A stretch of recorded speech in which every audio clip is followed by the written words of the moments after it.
Hi, everybody. Welcome to the event today. My name is Ploy and I'm the founder of DigitalReach. Thank you so much for being here today. This event is organized by us and our partner, Free Expression Myanmar. It is part of the activity of the Southeast Asian Coalition on Tech Accountability, or the SEACT, that was launched last year in November. Currently, we have 12 member organizations in 8 countries across the region and working to aim for greater accountability of tech company on human rights and democracy in Southeast Asia. So the event today is about the issues in Myanmar, and we would like to explore how the Myanmar military, known as the Tatmadaw, has been seeking legitimacy online 1 year on after the coup. As you know that the coup happened on February 1st last year in 2020, and the military established itself as a government later. Becoming a legitimate government is not easy for the military since the power was taken by force, and that's why they have to try, in which the online space is also crucial for them. So yeah, as we all know that we might know that Min Aung Hlaing himself has been banned from Facebook since 2018, and we know that Facebook further announced that the ban on the military associated content and business following the coup. We'll explore here how it's been going with Facebook on these issues as the most popular social media platform in the country.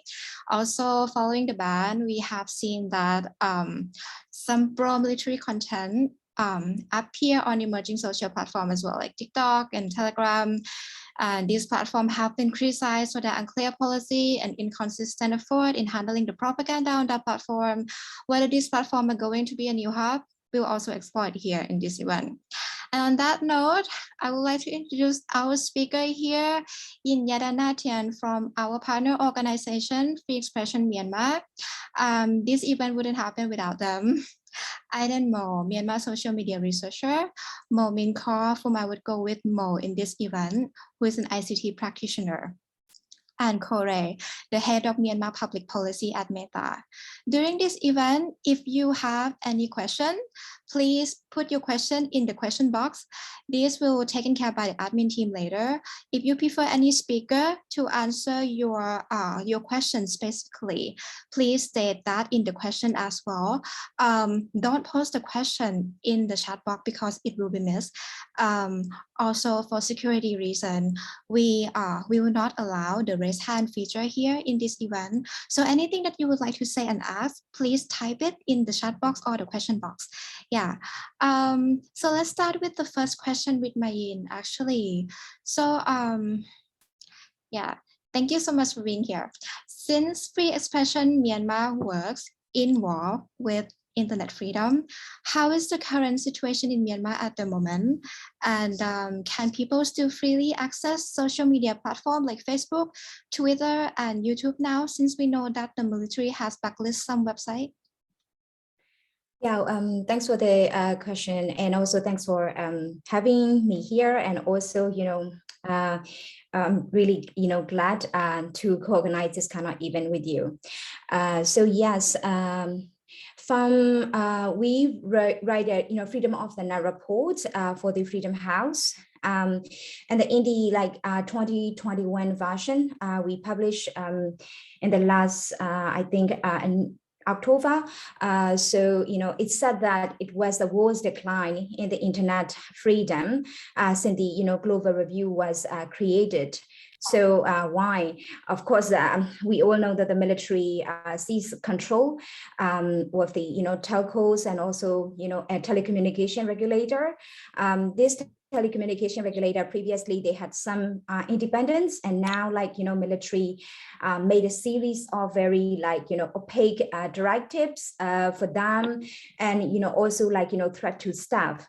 So Facebook, WhatsApp, Twitter, this kind of social media platform have been blocked, and many more websites, including news media website, have been blocked too.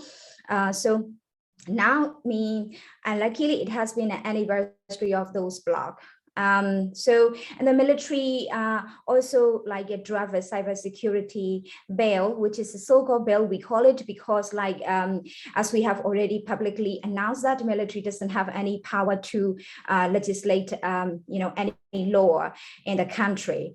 So this cybersecurity bill gives the military total control on Myanmar digital space. The bill was dragged out of the public attention after the international outcry, like including the business, but all these problematic provisions and grounds are added to the other law, the electronic transition law amendment. So that mobile internet was also shut down. The mobile internet is actually the majority of the internet user rely on those kind of mobile internet in Myanmar. So later on, your wireless broadband was also shut down. Then we faced the nightly Wi-Fi, nightly digital curfew for more than 2 months. And then fiber internet shutdown was also was lifted in April, but mobile data service were still blocked. So there are mass detention happening, and also around that time until now, the military personnel, they search the phone of people on the street, and they make the criminal charges for supporting the opposition online for their speech. And also the military took the attempt to block the VPN. In August and previous August, targeted internet shutdowns were happening in Kachin. And in September, the military cut not only the internet, but also the phone connections in 5 areas of Sagaing, where the conflict between the local resistance forces and military were. So and then recently, military increased the price of mobile data and smart SIM card to restrict the internet accessibility of the people in Myanmar. So many people report to the media that sadly they cannot now even watch a video on Facebook like before, but they just read, post to save their data. I mean, it's very sad to hear those kind of things. At the same time, military is trying to pass this, cybersecurity bill. Again, they brought back with the different amendments, and which includes the criminalization of the VPN. That this so-called bill will make the human rights situation much more worse than the previous bill. The previous 2021 version. So as speaking, there are many cases reported from the ground that the military are arresting people if they found VPN on their device, and they ask for the bribe, and also if they don't find the VPN on the device too, they're gonna ask why you deleted the VPN, and then they try to arrest, they attempt to arrest who ask for the bribe from the people.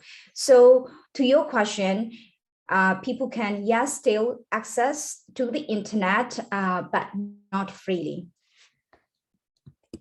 Thank you, Mayin.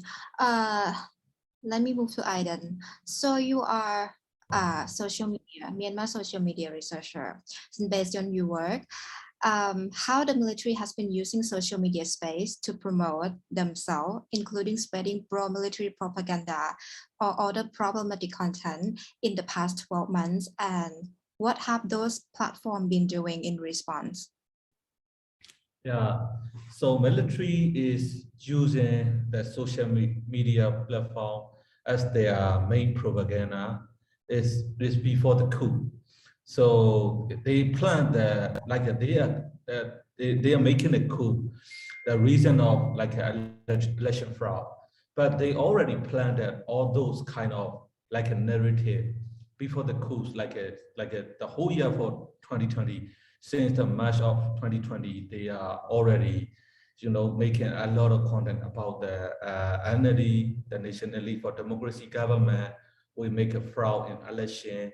That election will not be free and fair. That kind of narrative they already produce. But at the time, their audience is really broad, and they are targeting not just their own soldier and also the general public. But after the coup, the most of the people in Burma really against what military did for all of that. So they are really difficult to make a propaganda to the general public like in the past. So they started trying to change their tactics of the propaganda. So what military did in this past 12 months is they stay using this old tactics of like using browsing news pages to reshare their narrative and their propaganda program. They stay using that.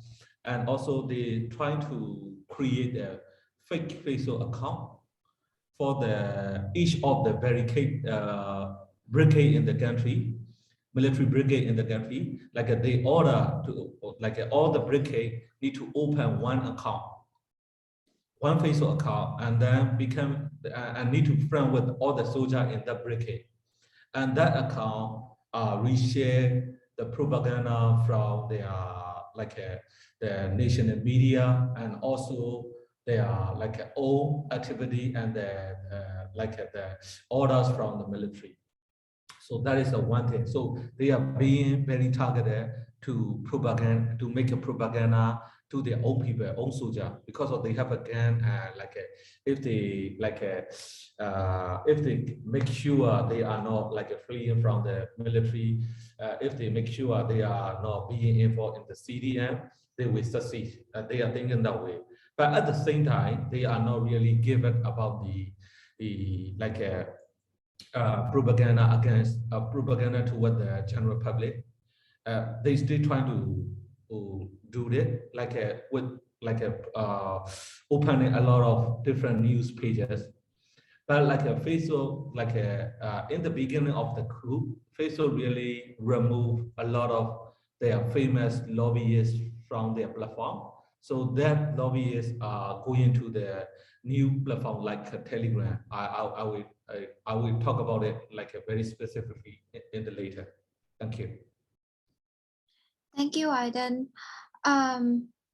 Corey, it's been a year since the coup, and it's a year ago today the military blocked all access to Facebook in Myanmar. Can you talk us through what was happening inside Facebook that whole week? How has the block affected Myanmar Facebook community, and has anything changed over the years since?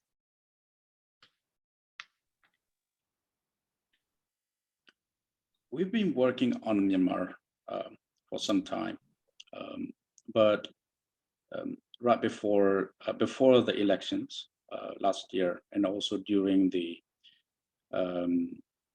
events of February 2021, we established a special operations center with a dedicated global team who are working around the clock and to monitor and respond to the rapid evolving situation in real time. Since then, our focus is threefold. And to elaborate that, first, do everything we can to prevent online content being linked to the offline harm and keep our community safe. Second, protect freedom of expression for the tens of millions of Myanmar people. And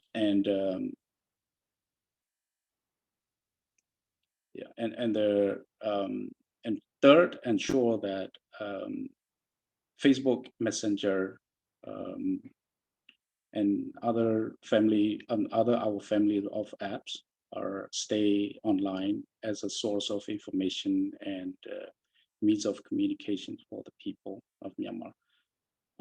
To that end, we rolled out a series of policies and product intervention and over the weeks and months. Immediately, I can talk about right after the coup.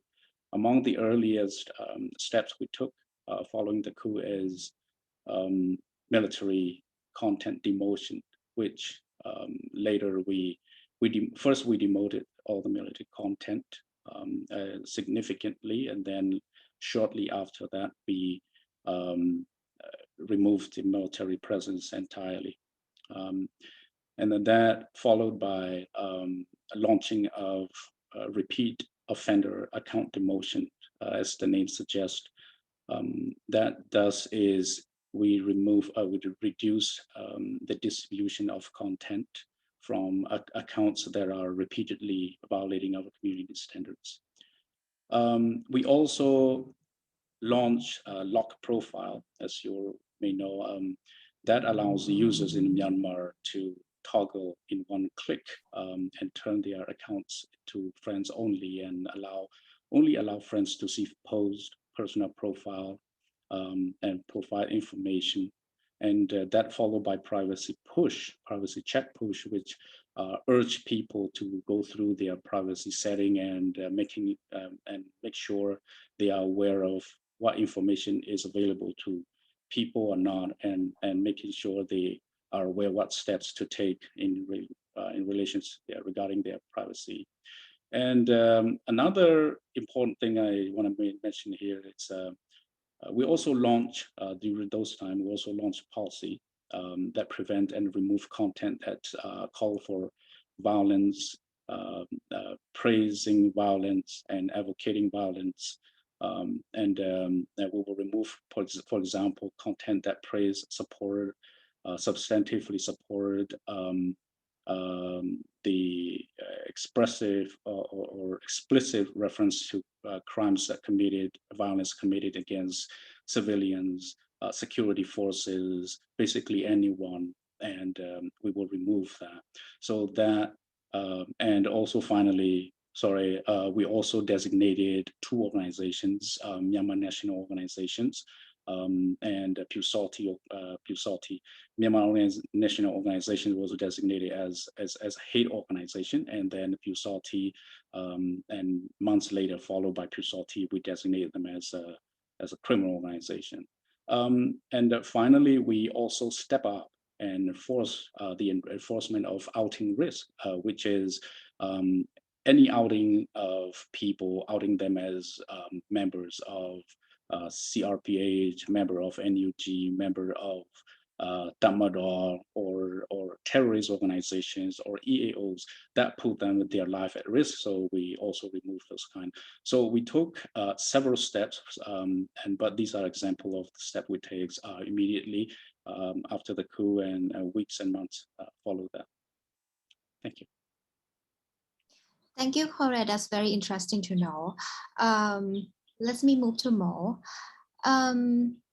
Who's the ICT practitioner here? Since the landscape of ICT business seemed to change drastically after the coup, has the military been trying to make the ICT sector to control the way social media platforms operate in the country in the past 12 months? And what is the perception of ICT and business sector overall? Are they willing to follow what the junta is ordering them to do, or they are somehow planning to resist? Thank you very much, Chloe. And firstly, I'm so happy to be here. Thank you so much for inviting. So I will try and answer your question as completely as I can. Since the coup, according to the news, I think the military has restricted a lot of the ICT sector already. I think social media, other panelists have covered already. So I will try and cover the other ICT sectors. So firstly, I will talk about digital financial services.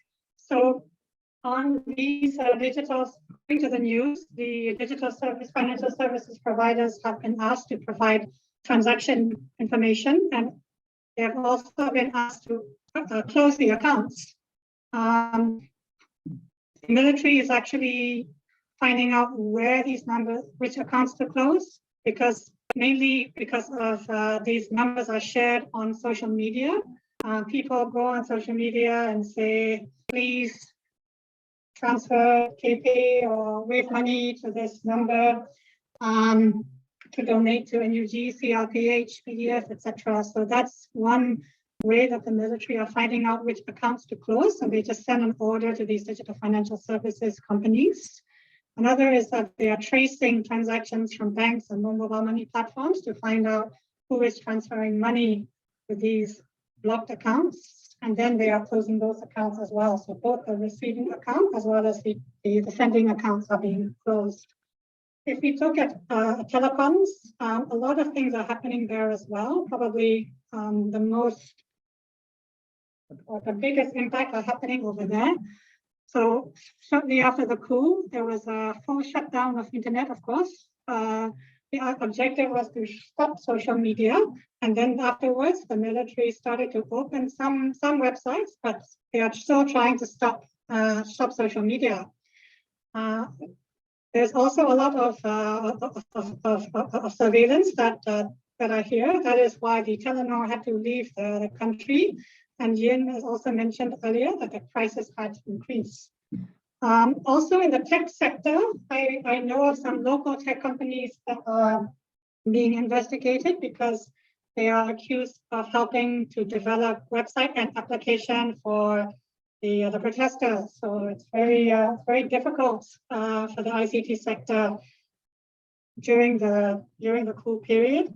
With the cybersecurity law, there will be even more problems, but I think we are discussing that later, so I will explain more about cybersecurity law afterwards. But generally, the military sees social media as a big threat, and it will take down the whole internet if needed for their survival. Then you asked me about perception of business. There I have to say that the business is about business.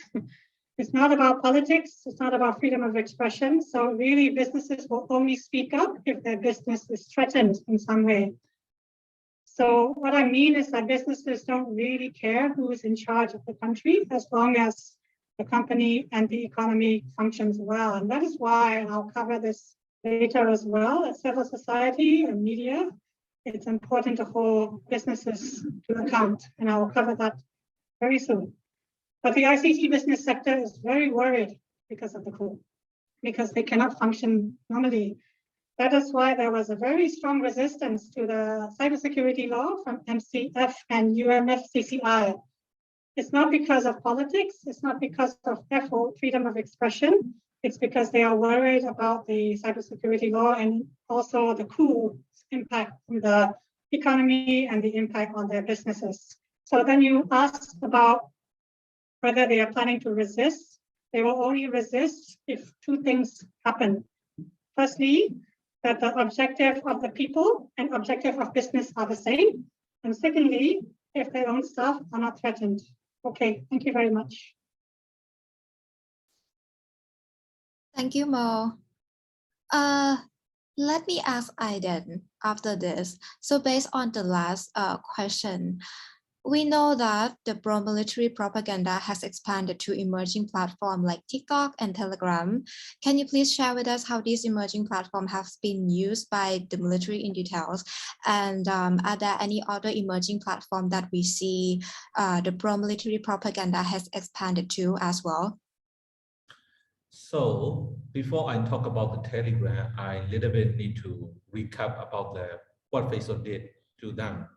So Facebook trying to remove the famous military lobbyists and propaganda people from their platform, but like they are doing really step by step. Like first they disable they take down the content from the actor, and then they try to see the stock of the actor and they try to remove from their platform. So the military people know that they will kick out from the Facebook song. So at the time they have their followers, so they try to set up the Telegram channel to spread the disinformation and also other abusive content. So and then they before they kick out from the Facebook, they establish their Telegram channel, and then people start to follow to them. So and they move the Telegram is for their primary content creation in places. Like before the Facebook is the main like an area, but like they try to move like a Facebook from the Telegram. So now Telegram is becoming their main like a disinformation and also other abusive content platform. So they spread their content on the Telegram, and then their follower and the other people, they trying to copy from the Telegram and repost it on Facebook. That is what they did. So at the same time, they are also using the TikTok, but TikTok is really like a more like an individual. The soldier from the military are using the TikTok to threatening the people and to make an irony about the revolution. They are trying to do that, and also they are trying to do the like a hate speech on the using TikTok platform. But in the Telegram is really more dangerous because of like they monitor the people, the Democratic supporter on Facebook, and then they take a screenshot of the donation and other like a public supporting, and then they like republish it on their Telegram account, and then they said like these people are like trying to against the military, and they are donating the national unity government, blah blah blah, and then after that people started arrested. Something like that. Also, at the same time, they are also, spreading the like information like military is protecting the race and religion. The people, defense forces from the Democratic side and other like a supporter of the Democratic side are really trying to disrupt the race and religion. That kind of problematic content they also spread on the Telegram. So yeah, we can say now Telegram is becoming a primary source of the disinformation of the military. Yeah, thank you. Thank you, Ivan. That's really interesting to know. Back to Corey. So for Facebook, social media monitors say that the military attempts to influence and manipulate Facebook users have continued despite the ban. And a lot of this has been done through proxy, including not least many thousands of soldiers. How do you respond to criticism that Facebook military ban may appear decisive on first look, but hasn't stopped the military from weaponizing the platform? Thanks for the questions. We banned the military. We banned the State Administration Council. We banned the military-run state and media entities. After that, recently, we also banned the Tatmadaw-linked commercial entities. Right? So it is important to understand that the Tatmadaw ban policy is to ban it is against the Tatmadaw as an institution, but not necessarily against the content about it. So that's that's the difference. The goal of this is to prevent the entity, the Tatmadaw as an institution, from using our platform to coordinate harm against the people. But we do that in a way that least impact the freedom of speech, the people's freedom of speech, and ability to neutrally comment on current affairs and matters that are important to them. So the Tatmadaw ban policy so far, what I can say is that has prevented the Tatmadaw from maintaining a presence on Facebook and Instagram, and this is, we have to understand that this is not a one-off removal. This is not a one-off enforcement. We also, after the initial takedown, after the initial removal, we follow up with continuous enforcement. To date, we have removed thousands of accounts representing the Tatmadaw. So we see that the Tatmadaw actors adapted their behaviors, they adapted their tactics. And so we know that we had to step up our enforcement. So we did. Recently, we we did. I can't go into detail of this, but for obvious reason. But I can say that we have stepped up our enforcement and to improve our enforcement and detection and of these banned entities. We acknowledge that this is highly adversarial, and we expect that this is going to be a continuous work. Thank you. Thank you, Kore. Mayin, so based on the situation, what would happen if the Tatmadaw is able to gain legitimacy over social media platform? And in this case, it doesn't have specifically to be Facebook, but it can be other space. However, if it's not Facebook, how do you think that this is likely to happen given the popularity inside of Myanmar? Yeah, firstly here, I would like to state that the military has no legitimacy, both offline and online. Also, they cannot have a legitimacy over social media platform either. And for example, in the Facebook case, the platform recognized the opposition government providing blue tick, while the military representatives are banned from its platform, like Gokura just said that. So yeah, clearly they don't have a legitimacy over the social media platform too. But if platforms are not taking accountability, they can have a voice or representation on it. Then they will do, and also they have already done, like my fellow agent said, they will scare the public through threats of violence. They have systematically created and spread propaganda to hide their crimes, to falsify their success, to undermine the resistant forces, to make the false allegations about the oppositions.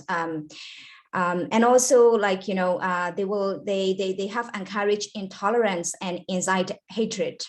So platforms should remove, because the military are repeated offenders. Yes, our organization, Free Expression Myanmar, is a free speech organization, but there are limitations, and the military has crossed those limitations for many times. But supporter here, like a pro-military supporter, they are different. They are expressing their different political opinions, which needs keeping on the platform unless it crosses those lines, those limitations.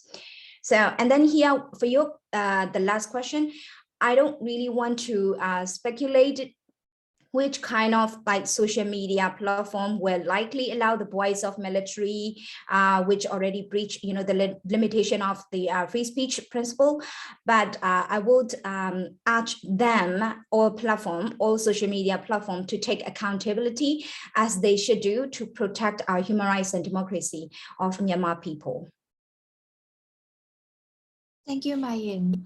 Back to Facebook. Since the Rakhine crisis, Kore, Facebook has incrementally banned military leaders, then institution, then business. You have stopped short of banning some, such as the Ministry of Foreign Affairs.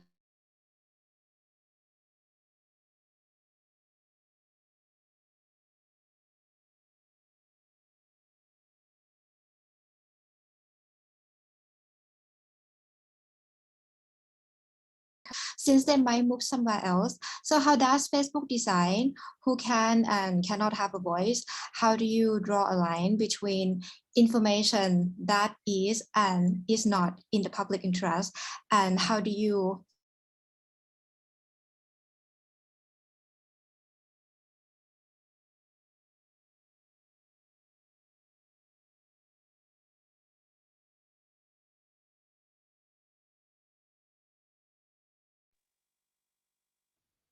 I think we have lost Chloe.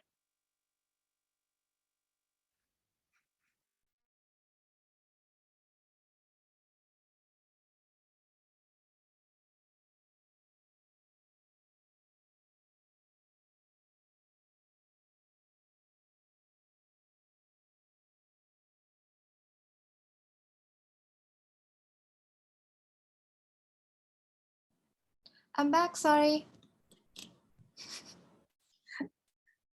Did you get the question? Chloe, I think it was a bit choppy, and also I think we already heard part of the question. Can you repeat the whole question, please? Okay. Sorry about that. So since the Rakhine crisis, Facebook has incrementally banned military leaders, then institutions, then businesses. You have stopped short of banning some, such as the Ministry of Foreign Affairs. The military as well as the military control state are both despised, but at the same time powerful in Myanmar. Banning them may remove the propaganda, but it may also contribute to increasing secrecy in the country, since they might have moved somewhere else. How does Facebook decide who can and cannot have a voice? How do you draw a line between information that is and is not in the public interest? And how do you measure the impacts of your policy? Thanks. One of our focus post-coup is to make sure that people in Myanmar can still continue to access to Facebook, stay connected with friends and families, and access essential information, including public services. That is one of the focus we wanted to work on, and this is particularly important when other form of communication may be unreliable, right? So Tatmadaw ban policy, per the Tatmadaw ban policy, we removed the entire Tatmadaw pages, all the Tatmadaw pages, including the government pages that are now under the Tatmadaw control, except for those that continue to deliver public services, such as the clear example is Ministry of Health and Education. We're talking about this is a period of a pandemic. So regarding pages of the previous government, we and that are now under the military control. And when we assess, right, we assess whether the page is used to coordinate harm or they are used to provide public services.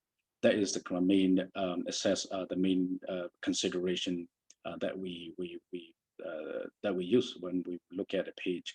And for example, we can say Ministry of Information, MRTV, Ministry of Home Affairs, for example, were mainly used to coordinate harm. We can say that, but it was mainly used to disseminate information containing direct threat to the people during the protest, during the early time of protest, and also the UEC pages were inactive initially, but later was quite active and actively disseminating misinformation about the last election. And that we also removed it. Ministry of Foreign Affairs and embassies around the world, they continue to share information for the public on their pages. So that is, we see the difference between the behavior, the criteria, how these pages were used, and whether they are used to share the information in for the public, what public need during the pandemic and what people need, or they're used to they exhibit behavior of using it to coordinate harms or threats to the people.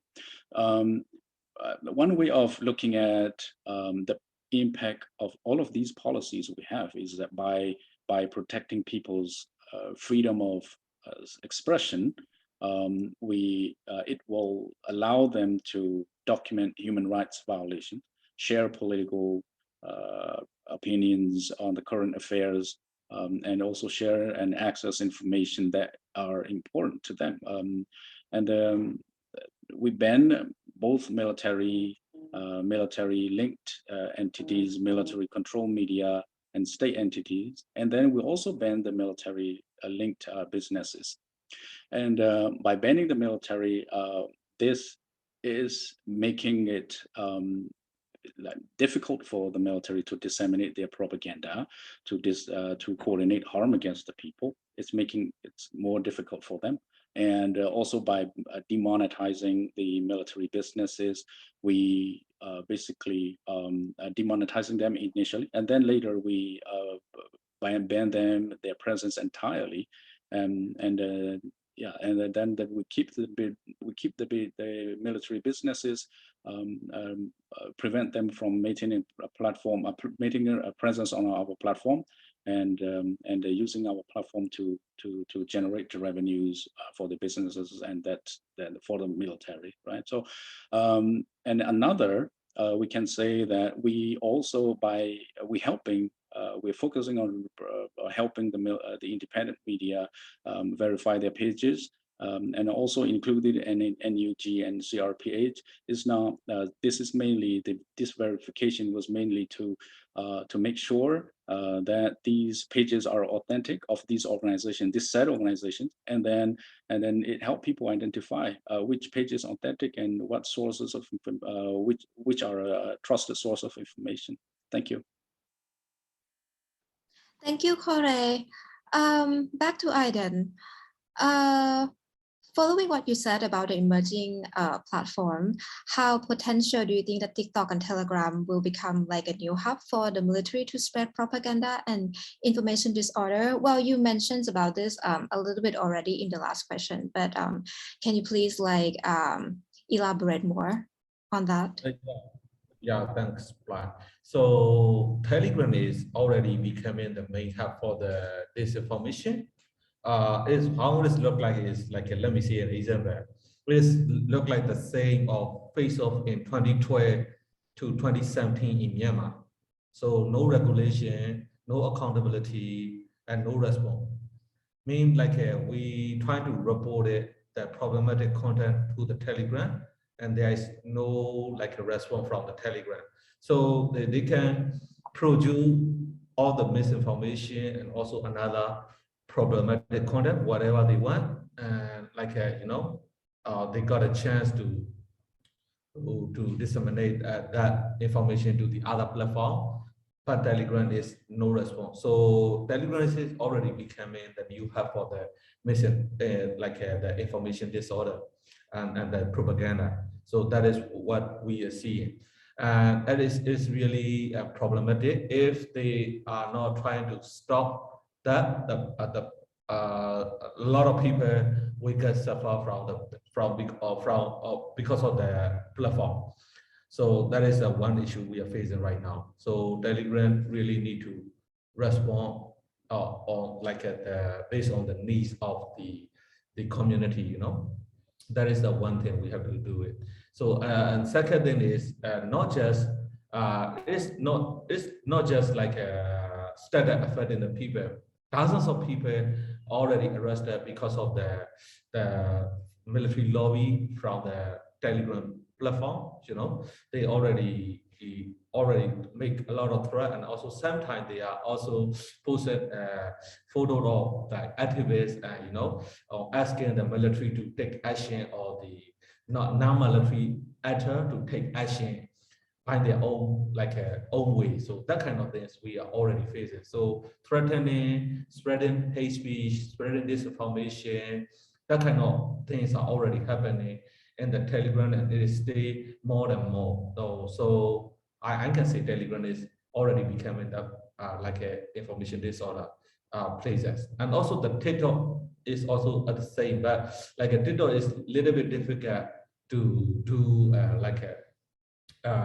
very structured way of disinformation spreading, but Telegram is really easy to use.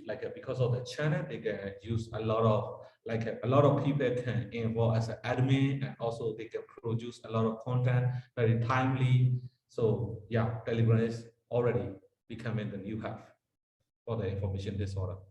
Thank you. Thank you, Aiden. I agree with that about the Telegram channel feature. So back to Mo. There has been a consistent argument that digital business, including social media company, telcos, and e-commerce businesses, cannot take steps to address human rights concern because it will antagonize the authority and lead to arrest or worse. Do you think that if they do not want to follow the order of the Tatmadaw, can they really do it? And what are the risks that they might face? Okay, thank you very much for your question. So I think some companies might want to resist for business purposes, but it's actually very difficult in practice. Because of the brutality of the regime, we have seen company staff being harassed, being arrested, sometimes not even being allowed to leave. I can give you some examples that I know about from the news. So in February or March, when the whole country had internet shutdown, obviously the food delivery businesses also stopped because food delivery business needs internet. But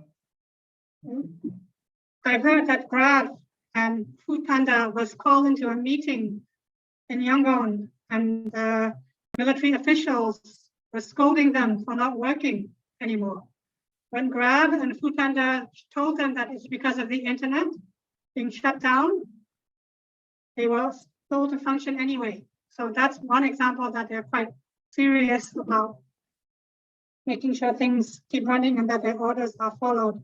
We also know about arrests of CDM bank staff, and that according to Minister Aung Wu, that the Telenor staff were not allowed to leave the country because they were needed for discussions with their transaction.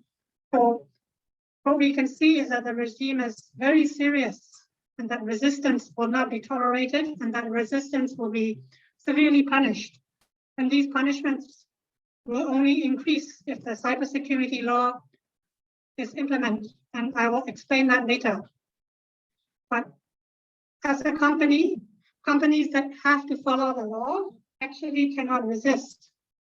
They cannot resist by not paying taxes. They cannot resist by not following orders. But here's the irony. The companies that don't have to follow laws and rules can actually do whatever they want. Soko Aiden may have seen, for example, Mitel continues to use Facebook or continue to use Facebook before Facebook actually blocked them after 1st of February. According to my own observations, MPT, Telenor, Ooredoo, they all stopped using Facebook for Facebook posts after 1st of February, but Mitel continue to use it. So that's one example of rules and laws that are not followed. Another irony is that back in February, March time, that on Mitel, it was possible still to access Facebook without VPN, even though on all the other networks it was not possible. So it looks like Mitel is resisting, but actually it's because Mitel is not following the laws, following the rules, that they are able to actually do things that other companies cannot do. That is not really resistance, but it's just not following laws. And these laws have a really extra effect on companies that have to follow the laws. Maybe passive resistance is possible. For example, I've heard that some companies are delaying tax payments to the military as much as possible. Some companies are choosing not to meet regime officials unless they have to, so then they are not legitimizing the regime. Some companies are sharing information to the public, and some companies are also making, or groups of companies are also making public statements, such as the UMFCCI statement on the cybersecurity law very recently. So these are the passive ways of maybe resisting, but it's not very realistic because of the brutality of the regime and the seriousness of the regime to resist in other ways.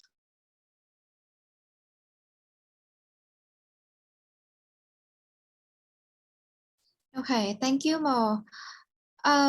Let's discuss about the cybersecurity law now. So start with Mayin. How do you think that the upcoming cybersecurity law will make the situation worse? will it allow the military to gain legitimacy easier on social media platform if the law is adopted? Yeah, the military's new, draft cybersecurity law, and that repeat the repressive, provision of the previous, 2021 version, and moreover, it adds, more, which are seriously threatening the safety and also the security of Myanmar digital space.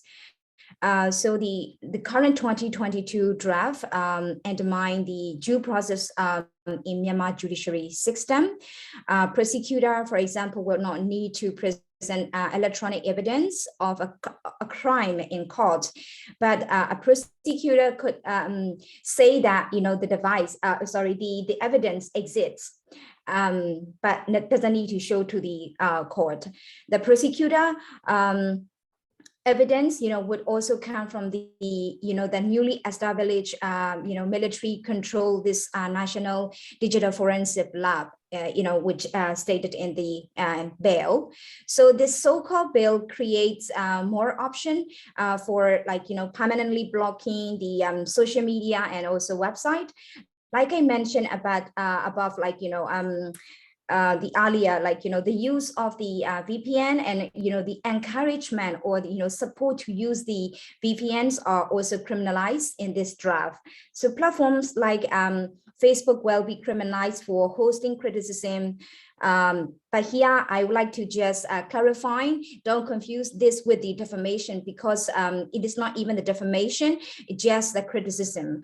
So the threshold is very low here. So the so-called bill increased the criminalization and puts, long-term imprisonment.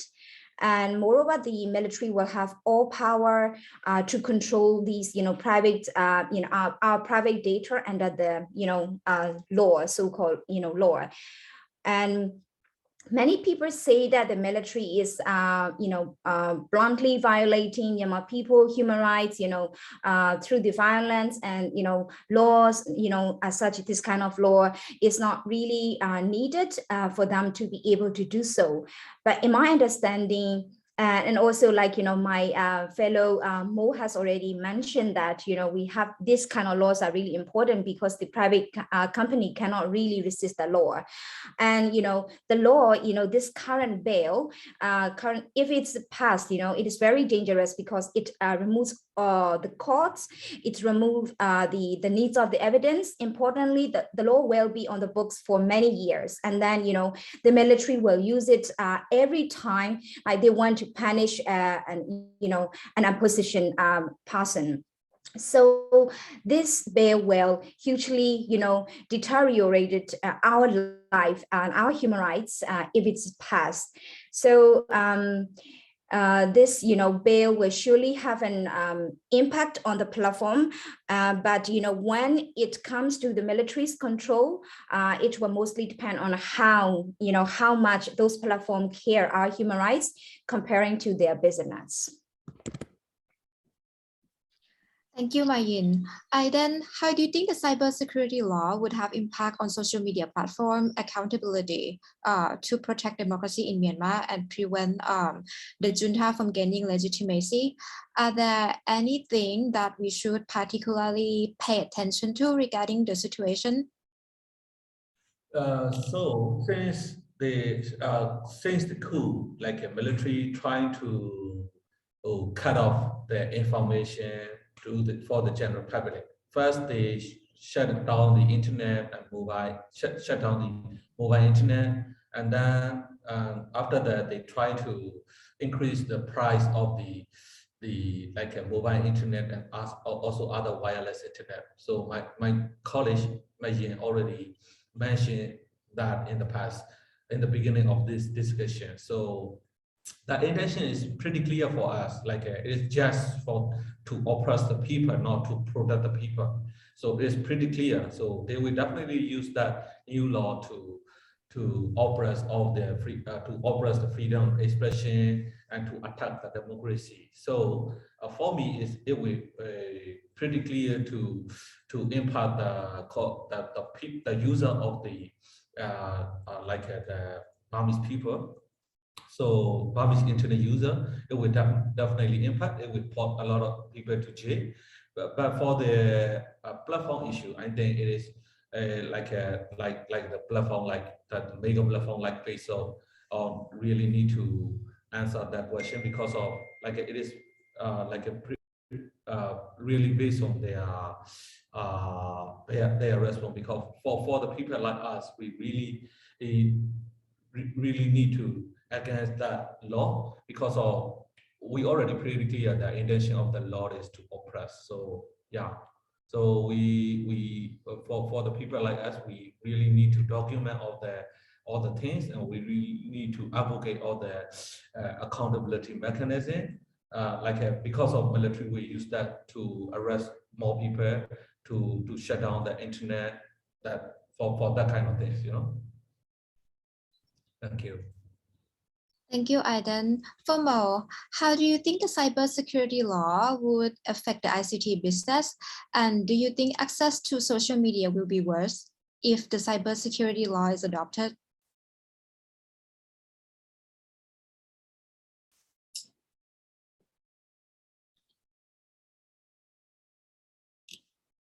Mo? Hi, sorry, I had internet problems. So for ICT businesses, the cybersecurity law has many negative impacts. I will talk about 5 different impacts. The first is something that everybody has mentioned. It's VPN. VPN for consumers, it's already a big problem because it will limit access to social media much more than now. But VPN for business is not used for Facebook. VPN in business is used for a lot of things, like banks use VPN to connect to their core banking systems. Tobacco companies, for example, use VPN to connect to their enterprise resource planning systems, and many uses of VPN that are not related to social media at all. So by blocking VPN to stop the use of social media, the military is trying to hit a small nail with a piling machine, trying to solve a problem in a very disproportionate way, I think. So that's the biggest problem. But there are at least 4 problems. The first is that the businesses have to store their data in places that are chosen by the ministry. So in a 21st century digital economy where cloud storage is used a lot, having to store data within Myanmar, within locations chosen by the ministry, by the military controlled ministry, is very problematic. So that's number 2. The third is on digital platforms. So when the military put a ban on digital platform or restricted digital platforms from using the cybersecurity law, they are mainly targeting Facebook and e-commerce, probably. But the digital platforms have many different types. So things used by companies such as WhatsApp for business, such as business video streaming platforms, such as things like Workplace even, which is a Facebook platform for business, and even the business use of Facebook to connect with customers, to advertise products, to answer customers' questions. All that is actually covered by the digital platform restrictions that are in the cybersecurity law. So that's another huge problem, I think. And the 4th problem is on criminalization. So when these laws are breached, the problem is that not only the company is held responsible, there's also responsibility on individuals in the company as well. So that means that the businesses will be forced to do things that the military wants because they don't want to put their staff in danger. They will be forced to comply. with cybersecurity law because they don't want their staff to go to jail. So that is another big problem with this law. And lastly, there is the evidence problem. So the military can actually say that they have digital forensic evidence without actually presenting it to the court. So that's got a huge issue because then the evidence can also be made up, and when companies are having to challenge evidence, then it's a problem for them. Okay, I think I will stop here. Thank you very much. Thank you, Mo. That's a very huge issue and very concerning. So for Corey, based on that, has Beta been preparing for the upcoming cybersecurity law yet regarding the impact that it may have on the platform, such as, what Mo said, and also data localization, censorship, and so on?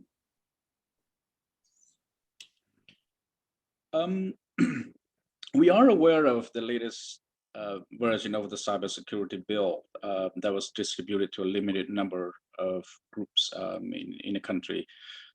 We have been working with industry association and also local and international groups.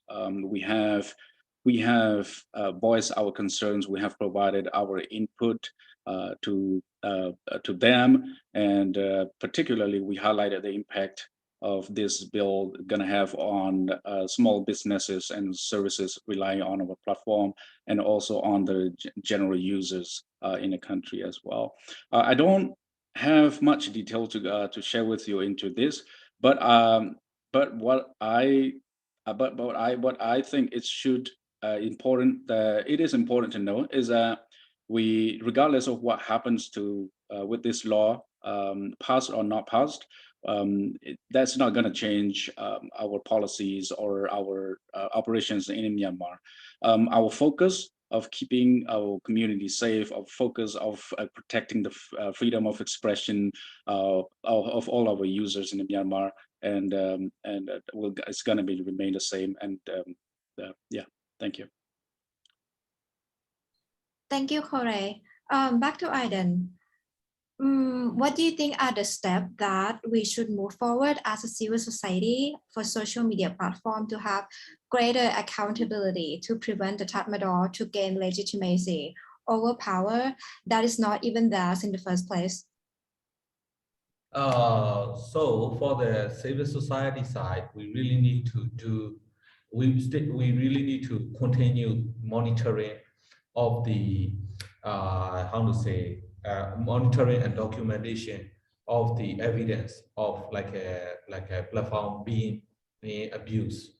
And also we really need to push the platform like Facebook to take action, not to content by content or actor by one actor. We really need to take the origin of the problem, in Myanmar, the propaganda is very systematic and structured way, and also it's really organized. So if we cannot go to the root cause, have a problem, we will see the problem, in the future. So we really need to take the root cause, and we really need to take down all the a military background of people. But for that kind of thing, we really need systematic documentation for the people of the civil society. That is our main job, and that is what we have to do for the future. Thank you. Thank you, Aiden. For Mo, this is one last question for you.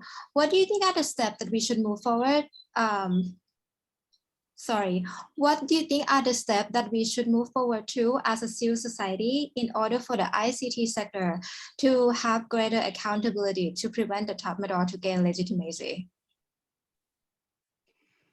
Okay, thank you so much for this question. I think I would like to start with saying that I have great respect for the work done by responsible members of civil society.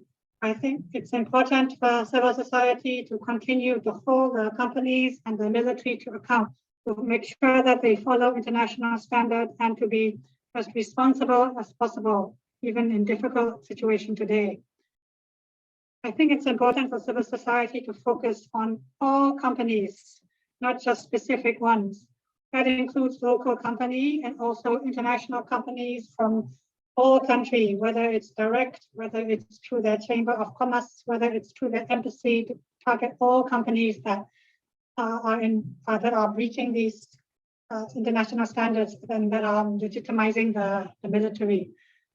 I think it's also important for the civil society to keep publicizing the findings that they have on alleged links to the military, but these links need to be based on clear evidence so that they are able, so that the public and the community are able to see which companies are linked to the military and what action can be taken.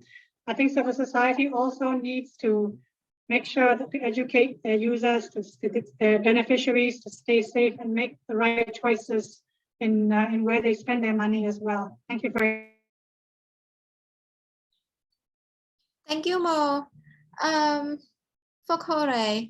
So yes, Myanmar is not the only authoritarian country in Southeast Asia. And what has Facebook learned in Myanmar, and how are you using that in other Southeast Asia countries as well?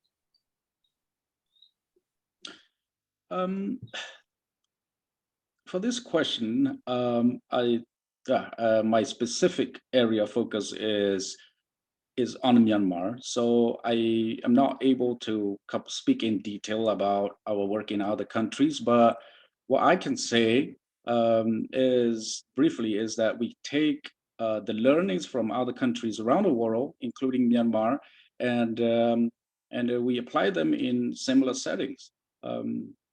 Yeah, I think that's what I can say. Thank you.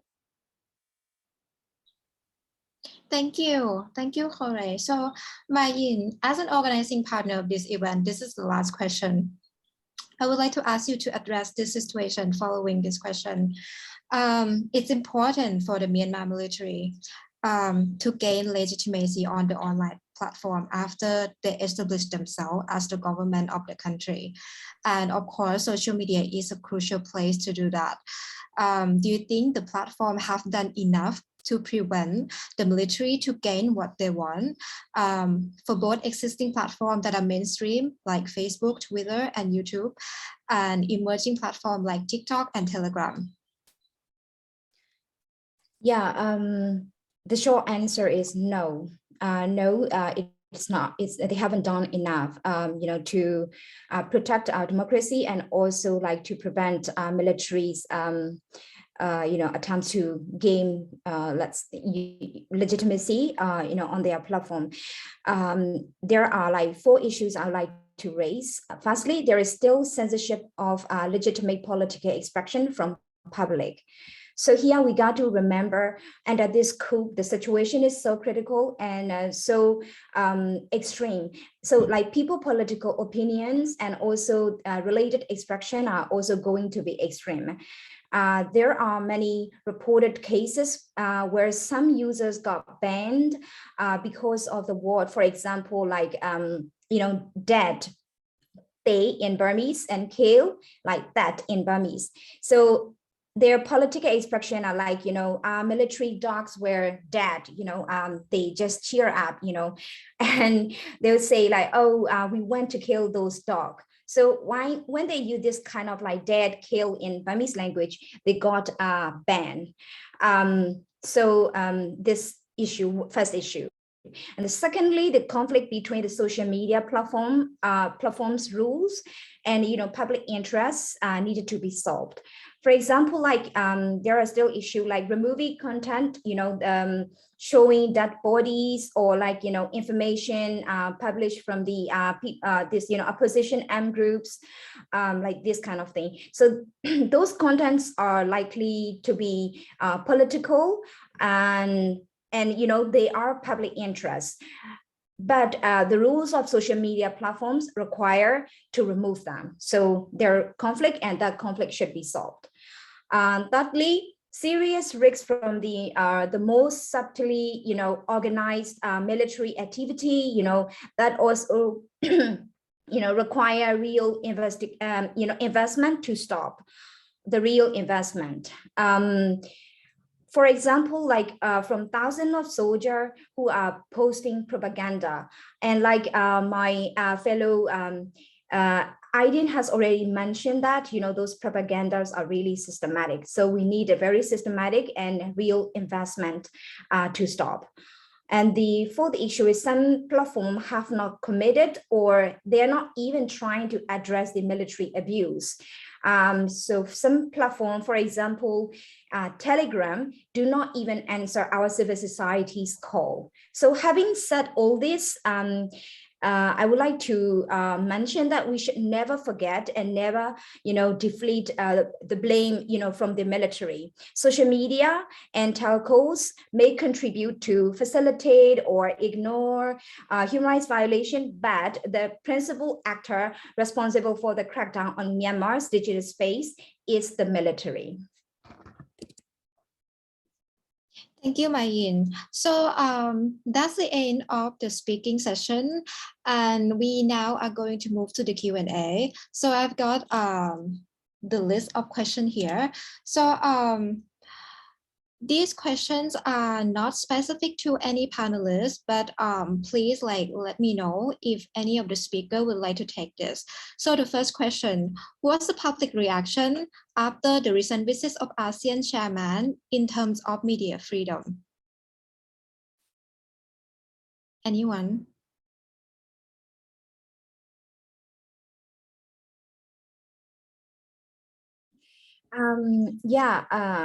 I don't really know the the big public reaction on this. I'm not really aware, but what I can say is ASEAN chairman, even the ASEAN's response and ASEAN 5-point consensus are not really welcomed by the public. People disagree, and also civil society has publicly stated that they condemn those kind of 5-point consensus and also ASEAN approach, without meeting with all the stakeholders and without listening to all the voices of the civil society. Thank you, Mayin. The next question, is the general public generally aware of how the junta is using social media to legitimize themselves? If yes, how has the public perception of social media changed in relation to previous misinformation effort against the Rohingya?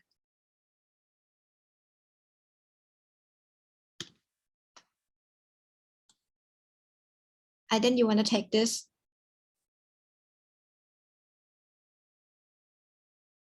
They're asking whether the general public is aware of how the junta has been using the social media to legitimize themselves.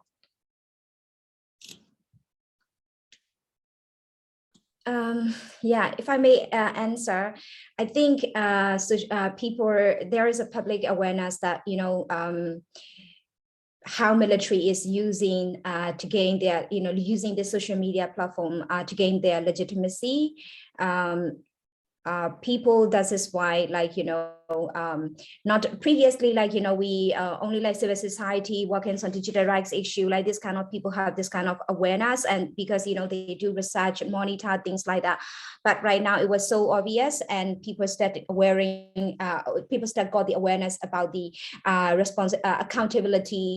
accountable role of the these platforms.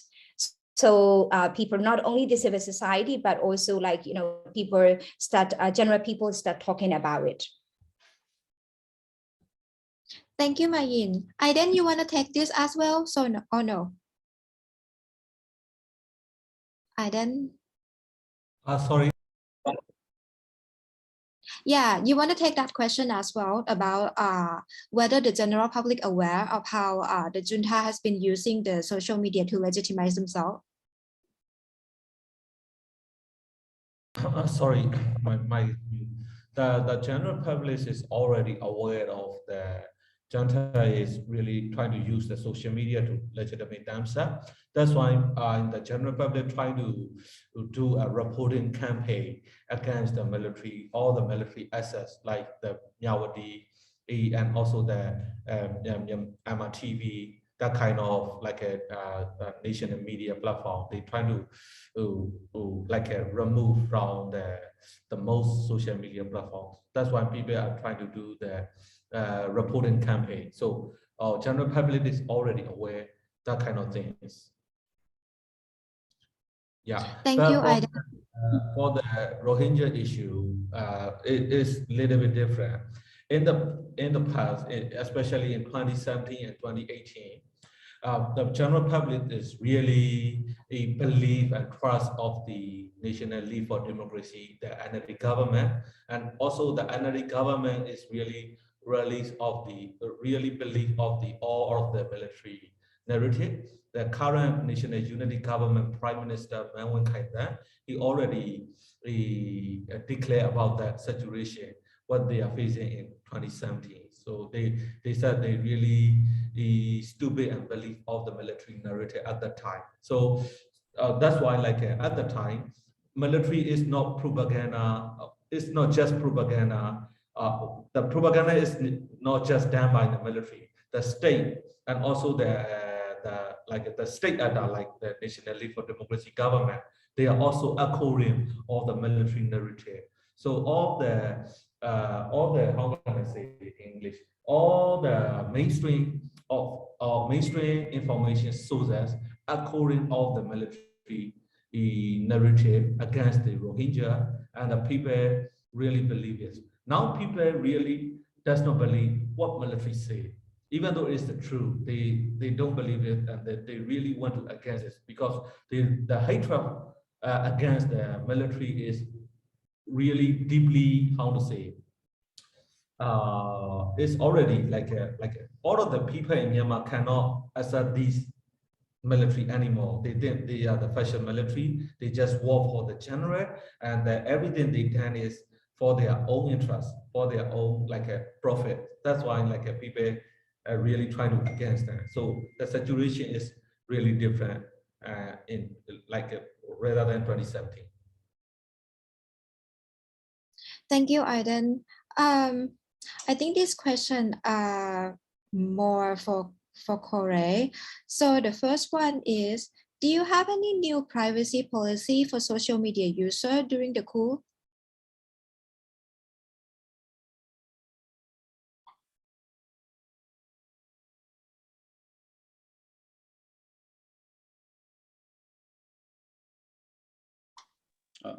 Sorry, Ploy, can you repeat the question? What's the question? Yeah. The participants are asking, do you have any new privacy policy for social media user during the coup? We don't have new policy privacy policies during the coup, but we did launch privacy. We did launch some privacy related products, such we call it a quick promo, right?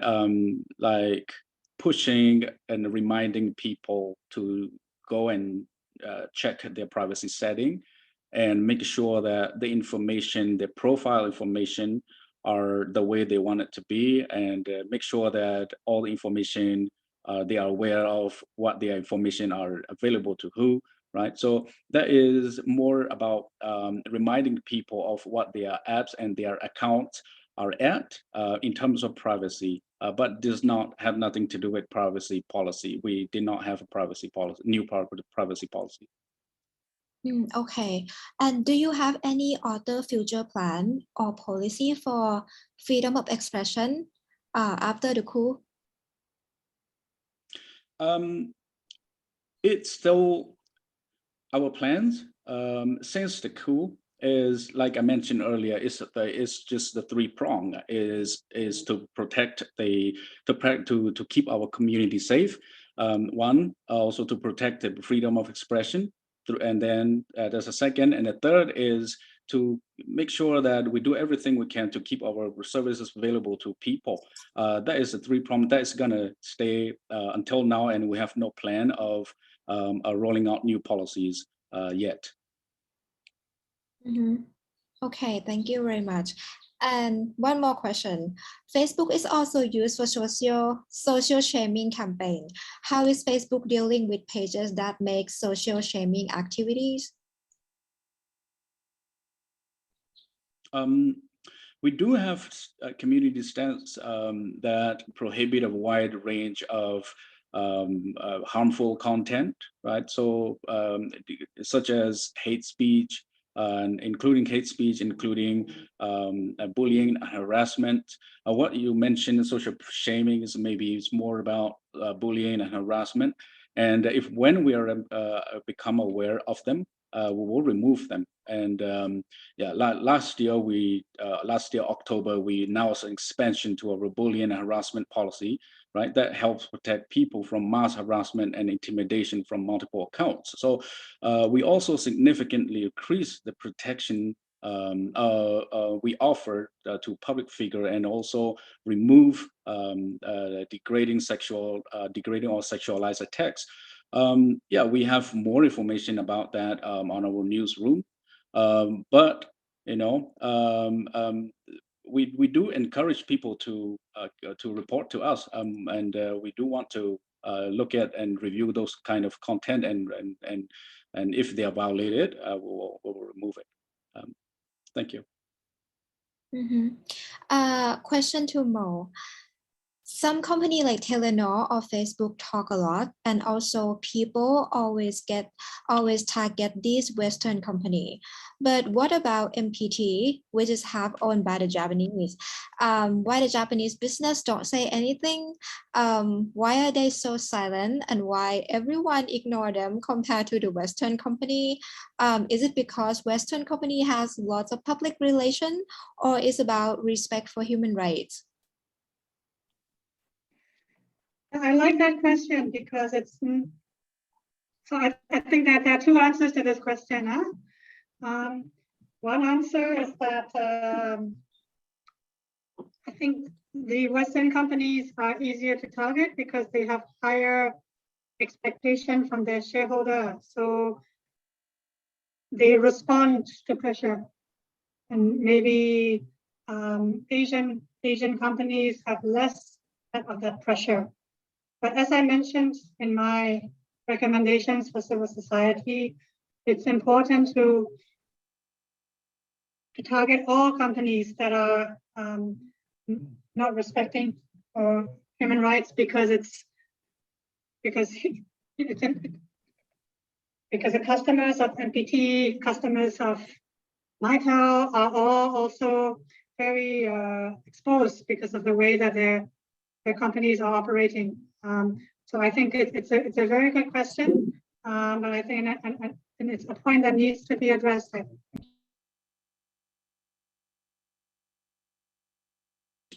Thank you, Mo. Let's ask you one more question for you. So the participant said you cover the SAC restrictions on ICT sector, including business. So in the long run, what do you think are the long-term effect of the so-called cybersecurity law? Okay, thank you very much. That's also a very good question. I think it depends on two things. The first is whether, well, two scenarios. One scenario is if the law is passed the way it is. And secondly, the second scenario is if the law is changed to be more business friendly. If a law is passed as it is now, the long-term impact is that, and if it is enforced very strongly, the impact for ICT businesses is that Myanmar will probably end up something similar to, say, North Korea, perhaps, where very limited state-controlled businesses are tolerated, but other types of businesses and freedom of expression is not tolerated. If, under the second scenario, the military changes the law to be more business-friendly, then Myanmar could end up looking much more like China, where there is a lot more business freedom for using the internet, but still very limited freedom of expression for consumers. So it really, in my opinion, both scenarios are bad, but this is where we are now. Thank you. Thank you, Paul. This question is for Aiden. You said about many brigades sharing propaganda on Facebook, and I have seen this also. It seems like many individual military people still sharing the same messages. Sometimes they are banned off site, but then later they come back again under different account. Why do you think Facebook doesn't delete? Corey, you may jump in to this one as well. Is it because of policy or staffing or something else? I think it is for the policy level. I think they have some like a policy about that kind of covert operation. They already have. With the implementation problem, like a not and not like an effort to trace and track down that kind of actor being like a bad actor being abused their platform. So for the policy level, I think is little bit enough. It's the ongoing. They also have some like a kind of consultation among the key stakeholder like academy and also the other background. But for the implementation level, I think it should be more localized and also more like a very specific, like a you know, now their way of working is really really centralized, and also is like only using the one method. They are not really that is my like observation. They are not really like how to say that our some of our problem is very specific and also very, how can I say in English, like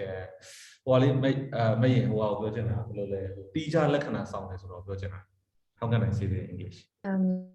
Unique, different from other situation, other countries' political situation. Yeah. So the company really like if they have a net capacity of the local knowledges and the local problem, they can like they can resolve that kind of issue. That's not really difficult. The problem is they are really trying to wait the other people respond for that kind of thing. But you know, the platform is being abused, and it's their accountability. It's not us. No, they have to take responsibility for their platform and their product. And also they really got advantage from us, you know. We are paying money for them, you know. We are paying money for Zuckerberg. We are not their co-worker. So they have to solve their own problem because of the platform is they are like their own things, you know. So they should take more responsibility. They are doing great thing right now, but that's not enough. Thank you, Aiden. Corey, you want to say something regarding that question? Sure. That was a great feedback. Thanks for the feedback, and that gives us a lot better understanding of where our people are. And I just want to share a little bit of here. Post-coup, what we've been doing is among things that I mentioned earlier is the CIB ongoing sweep and ongoing CIB actors monitoring. And what I failed to mention is in the end of right after the coup, we were like sweeping. We were also doing an ongoing CIB monitoring, and at the end of July last year, we took down another CIB network that made the eighth network in Myanmar. Oh, sorry, that made the 8 takedowns in Myanmar, and a total of 10 networks. And these networks were pretending to be pro-democracy actors, posting into NLD groups and things like that. We do have ongoing enforcement in place. As I also mentioned just now earlier, that we are dealing with, we understand that this is adversarial, and as long as we have the policy in place, and that allow us to take a policy in place, policies such as banning, we banned the military, we banned the hate organization. We also designated criminal organizations. So we have these banned entities. We have these community standards and policies that allow us to take a wide range of actions. And we also have recently, like I mentioned, step up our our enforcement and to improve our enforcement. So this is going to be, like I said, this is going to be not a one-off enforcement, and we are not going to like sweep and delete everything now and that's it. It's not like that. It's going to be a continuous work. We're going to be always be chasing after adaptive behavior. We're always going to be trying to stay ahead of the curve, and that is that's the type of the work, and we are aware and we are prepared, and we have teams that we have more than 100 Burmese speaking content reviewers, and that excludes the full-time employees who are also working in Facebook in Matter, and that also includes like engineers and other people like other fields that based around the world. They are not Myanmar Burmese, but they are also working on Myanmar, right? So we have like a huge resources dedicated and to the integrity work that we do in Myanmar. So I just wanted to mention that, and that's all. Thank you. Actually, we are over time, but I think that this question is really important to be answered. So someone is asking you about the privacy chat push. Can you please explain more about that? How does it work exactly? Is that, I assume that's for me, right? Yeah, for you. The privacy check push was launched right after the coup.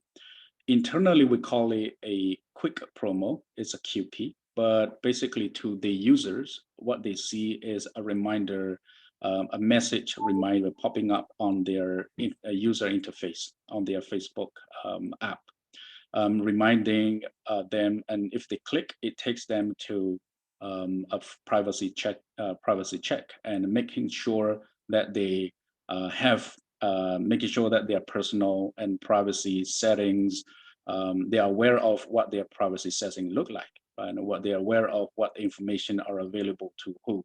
That is the privacy check that I was mentioning. The locked profile is also linked to privacy enhancement for our users during and after the coup, is making all these this locked profile is only available to a handful of countries in the world. So we made this available for Myanmar, and with a very simple one click, and it transformed this user's account into friends only, and then non-friends won't be able to see their posts. Non-friends won't be able to see their profile information or enlarge their profile pictures. That is the profile, or that's what I was talking about when I say we're trying to enhance the privacy with our users in Myanmar. Thank you, Jorge. And we have come to the end of the event. Thank you so much for all the speakers for very insightful information that making this event so worthwhile to watch. Thank you so much for all the participants as well. We hope that you find this event interesting and learn more about what has happened in Myanmar. Over 1,000 people have lost their life following the coup. The situation is still very serious 1 year later, with more and more people are losing their life. Please don't leave Myanmar alone. Mayin, you want to say something like really short before we end? Yeah, sure. So I'd like to also thank everyone for coming and actively, participating, asking questions, and so to thank my fellow panelists and our moderator Floyd, and our organization for Expression Myanmar is always ready to hear suggestions and also to answer questions. So please do get in touch. Although we like to run this kind of event, we did successfully, but we do not want to, run another anniversary even next year. We do not want any more anniversary of the coup. The Myanmar people are struggling right now as we speaking, but the whole public shares, the same, ambition for democracy and a free digital space. So let's work together to achieve it and to gain our democracy back. Thank you. Thank you. And that's it. Thank you again, everybody. Have a great day and have a good evening. See you in our next event. Bye. Bye-bye.